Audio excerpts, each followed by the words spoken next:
And once you have your paper in front of you, your sketchbook placed horizontally, you're going to create 8 shapes. And if you want to match the example, that's perfectly fine. Match the example. That way you can kind of keep it a little bit strict. If you want to go and do your own thing and you feel kind of confident about the process, then go and create your own shapes. But I'm going to try to match the example. So if you want to match the example, you just go right ahead and do what I do. But we're going to start in the lower left-hand corner. We're just going to create this. It's still an organic shape. And you're going to go close to the edge without touching it. Okay, so it kind of just sits right there. And then you're going to do another shape close to the edge, close to the other shape, but they do not touch. And it's just keep just a continuous line. And again, this one's kind of big. So I got 3. This one down here is going to be a little bit small. And the smaller my shape, the smaller my shading will be. I'm going to do another one right about here. This is about a medium-sized one. Do another shape right here, kind of up at an angle. Again, close to the edge, but don't touch it. And then I got 2 more to do. One medium-sized one here.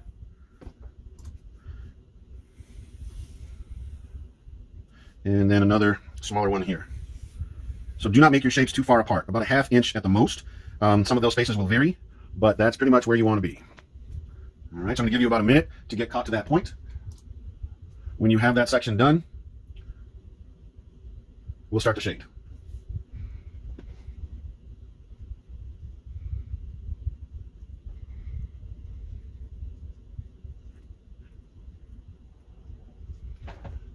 Jasmine Lyles, yes, you can still turn in work to get a better grade. Email it to me, include your class period and what assignment you want me to grade. Just be specific. All right, again, 1, 2, 3, 4, 5, 6, 7, 8 shapes. They are close to the edge without touching. They're close to each other without touching. And the value that we're going to place on there is what we're going to be calling a drop shadow. And it just goes around the edge, dark around the edge, and then about a 1/2 inch in. And we're going to gradually lighten it up towards the inside. The inside of each shape is still going to be white. This small shape down here will have less value because it's a smaller shape. I don't want to fill that in by making the drop shadow too big. So I'm going to start on this one down here and just pick about a 2-inch section at a time. Do we need a specific number of shapes? Yes, 8. 8 is the magic number. But 6 to 8 is your range. I'm not going to count them when the assignment is done. As long as the space is filled up with all of those shapes, I say 8 is good, but 6 to 8 is the range. If you have more than 8, I think that's too many.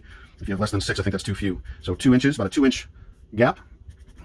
And you just darken the edge and then bring that value in. One direction, feathering, light it up, lift the pencil up off the paper as you go, and then continue on. So as you guys have found out, no doubt, through your experience in this class, that the line drawings are pretty simple and don't take a whole lot of time. The value is what takes a lot of time. And on the still life that we just finished, the one thing that cost people the most points was their lack of value. They just didn't value enough. Some people had no ground shadows at all. It looked like the pieces were floating. And again, if you are unsure of your grade, check the notes on Infinite Campus, which are right. You can open them up right to the right of the grade, and should tell you what the issues were. If it doesn't, and you still want to know, email me. But this drop shadow is just like this. I don't want any blending on this first step. Okay, we're going to fill in each one of these forms, and that's where we need to be by the end of today. But no blending whatsoever. Use the pencil only. And this is a 2B pencil, which is your best shading pencil.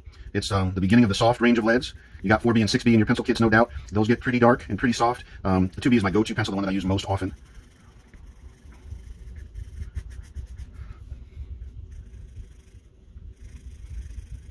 And then just continue on section by section. Each drop shadow should be about a 1/2 inch wide. Use your pencil to blend. Do not use a blending stick.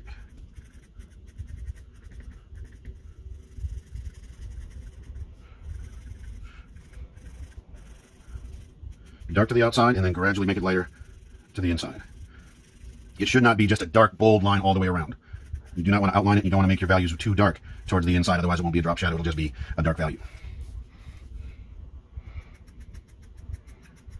So dark to the outside and then gradually lighter.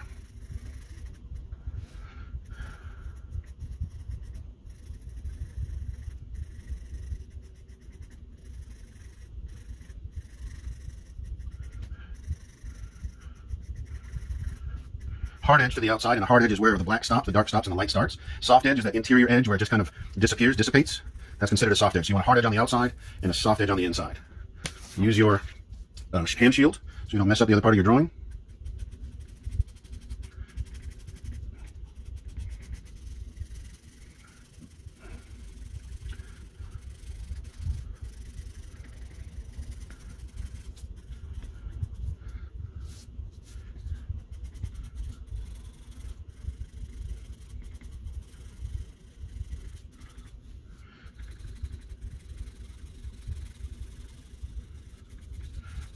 So this is my 6th and final demonstration throughout the 2 days.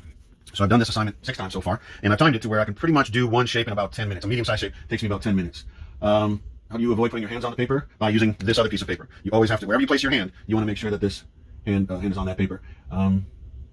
Yeah, your movement is a little bit limited, but the paper should take all of the graphite. The hand is much more of a smear factor than the paper is. And as long as you don't go like this, and you're able to just just rest it and hold it, and then just move your pencil, I think you should be okay. Takes a little practice though. There's a lot going on.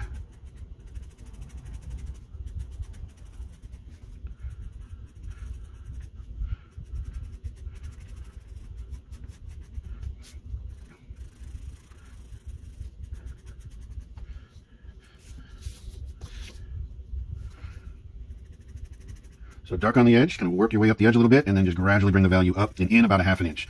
Inch at the most, but I think half inch will do pretty well all the way around. It can vary. It can get thicker in some parts, like the corners as I turn around, it gets a little bit thicker. And then as I go again to the thinner areas or smaller areas, it'll get a little bit thinner. But dark to the outline and then just bring it up. Dark to the edge and bring it up. That feathering technique is really good, using just one stroke, one direction, and then lift your pencil up off the paper as you finish the line, and it makes for a very nice fade. And that's exactly what you want.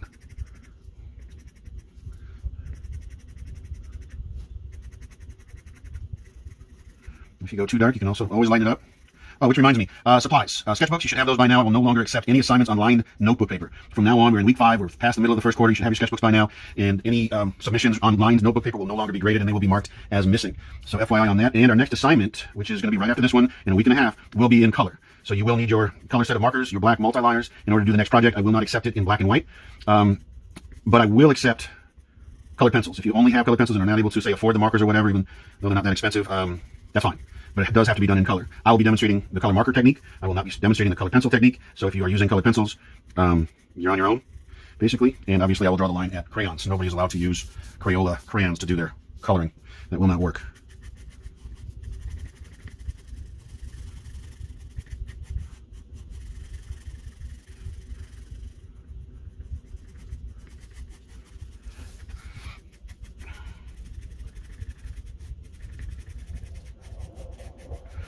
If you are not going as fast as I am, that's okay. I prefer you guys to take your time and go a little bit slower. Remember, this is my 6th time doing this. I've developed pretty good rhythm, and I'm able to get the same effect almost every time. If we prefer colored pencils, Megan, for you, I'm going to say okay.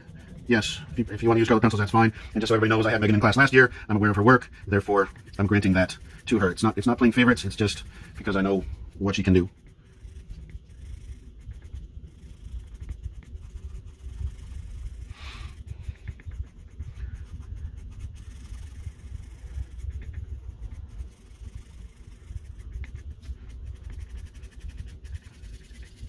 So your drop shadow on those first two should look kind of like that. I got a few flyaway lines that I will attend to, but on this bigger one here, obviously the bigger the shape, the more time it's going to take. The smaller the shape, the quicker it's going to be. But again, it's taken me about 45 to 50 minutes to be able to shade 8 forms on using the drop shadow technique. And once again, it's just from the edge, darken the edge about 2 inches long, and then drag it in.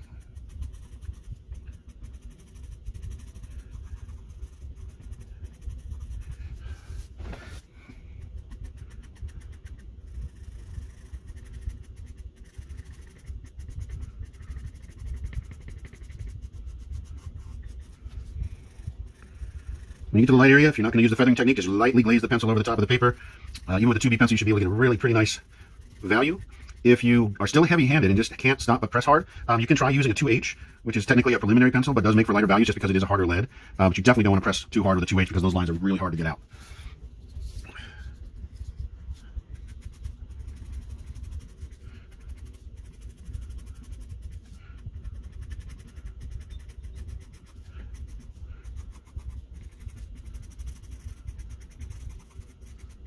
Hard edge on the outside, soft edge on the inside.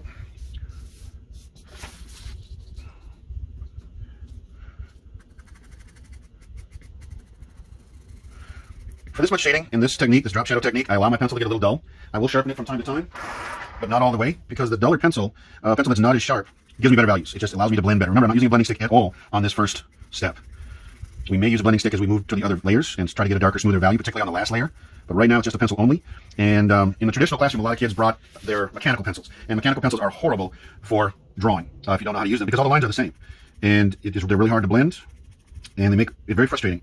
So a wooden pencil, a 2B pencil, is the best pencil to use, and allowing your lead to get a little bit more dull really makes the technique easier. It still gives you the darker lines to the edge, and then it makes the gradation a lot easier as you move up, and then as you blend, it just kind of blends itself.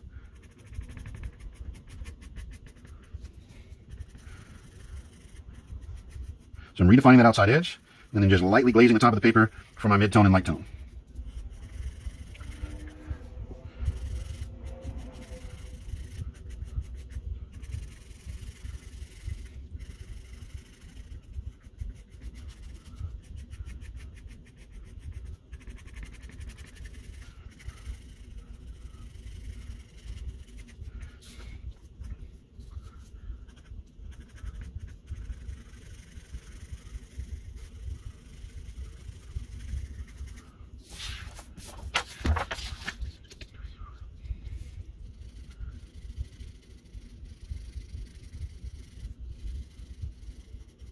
Dark to the edge, lighter to the inside.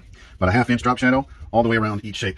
Now these next two are going to be a little bit smaller, and therefore I got to make sure that I don't make my drop shadow quite as big, because again, I want to leave a white space in the middle and don't want to fill in. So if I let my value or shadow go too far, then I won't be able to do the next layer, because I got to be able to see the next layer through the drop shadow.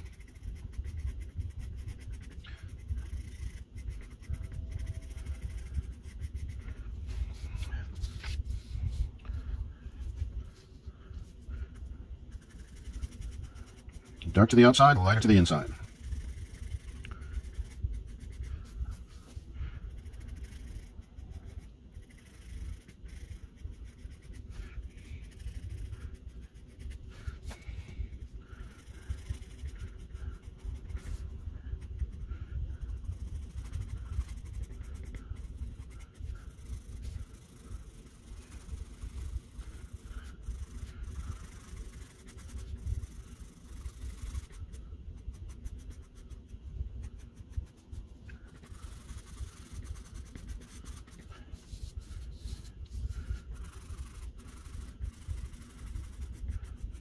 Moving the paper around as you draw is essential so that you can consistently get the same lines working from the edge.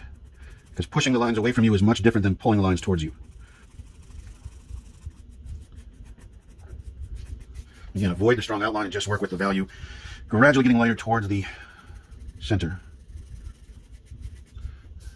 And this one is smaller still, so again, want to make sure that the values don't get too thick.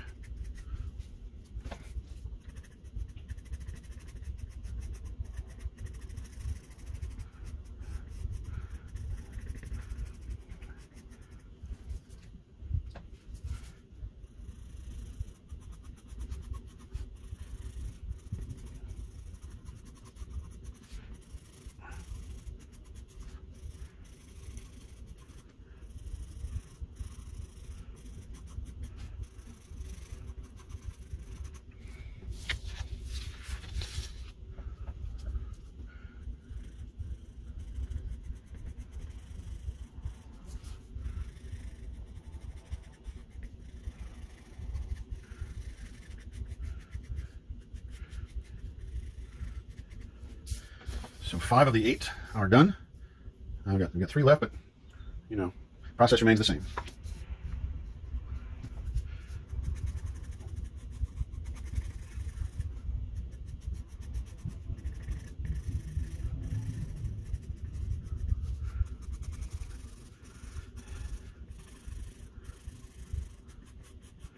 Hard edge to the outside, soft edge to the inside.